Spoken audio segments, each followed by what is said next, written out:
ஒருமுறை ஒரு செல்வந்தர் எருசலேம் நகரத்தை பார்ப்பதற்காக சென்றிருந்தார். அங்கே நடைபெற்ற ஒரு ஆராதனையிலும் பங்கு பெற்றார். ஆராதனை முடிந்து அனைவரும் வெளியே சென்று விட்டார்கள். ஆனால் ஒரே ஒரு மனிதன் மட்டும் நீண்ட நேரம் அங்கே நின்று தன்னுடைய கைகளை வானத்தை நோக்கி நீட்டி பிரார்த்தனை செய்து கொண்டிருந்தார். அவர் கண்ணீரோடு உருக்கமாக ஜெபித்துக் கொண்டிருந்தார். அவர் ஜெபித்து முடிக்கும் வரை இந்த செல்வந்தர் பொறுமையாக காத்து நின்றார். பிறகு அந்த மனிதரிடம், ஐயா, உங்களுக்கு என்ன பிரச்சனை? இப்படி நீண்ட நேரம் கண்ணீரோடு ஜெபிக்கிறீர்களே என்று கேட்டார். அதற்கு ஜெபித்தவர், என்னுடைய மனைவி மருத்துவமனையிலே இருக்கிறாள். அவளுடைய மருத்துவ செலவிற்காக $10,000 அவசரமாக தேவை. அதற்காகத்தான் ஜெபித்தேன் என்று கூறினார். அதற்கு செல்வந்தர், இதற்காகவா இவ்வளவு ஆவேசமாக ஜெபித்தீர்கள் என்று சொல்லிக்கொண்டே தன்னுடைய பையில் இருந்த பணத்தை எண்ணி பார்த்தார். அதில் $10,000 இருந்தன.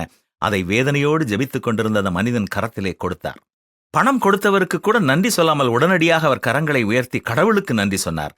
பின்னர் தனக்கு பண உதவி செய்தவருக்கும் நன்றி கூறினார். இவருடைய இந்த செயல் அந்த செல்வந்தரை மிகவும் கவர்ந்தது.